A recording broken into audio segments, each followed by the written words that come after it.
Hello there, everybody. This is Buff Larkin from the Big Bang Podcast here with my review of Pixar's latest visual masterpiece, Brave. You can't argue with Pixar. They know exactly how to make a darn good movie, but I will say it isn't worth the $3 for 3D. And nothing really stood out other than, well, it's Pixar. The stuff they do stands out. You don't need the extra little bit.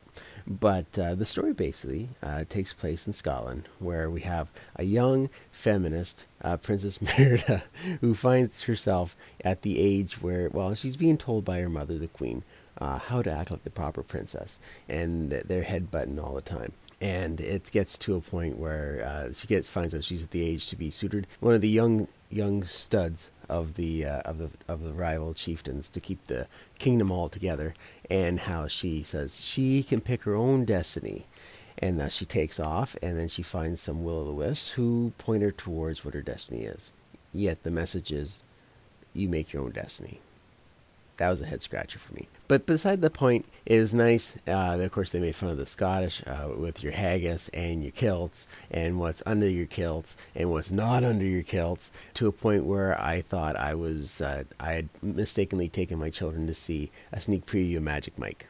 I saw more bums than I ever thought I would in a Pixar film, and I had to see that in 3D. Thank you very much, Pixar.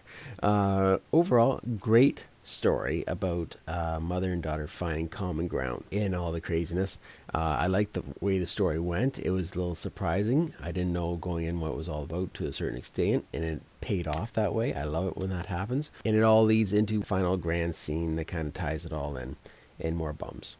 So in the end, I give this a nice 8 out of 10. It was serviceable. It was good. It was exciting. It had everything that was needed that you don't usually see in Pixar films. It was a nice little change of pace.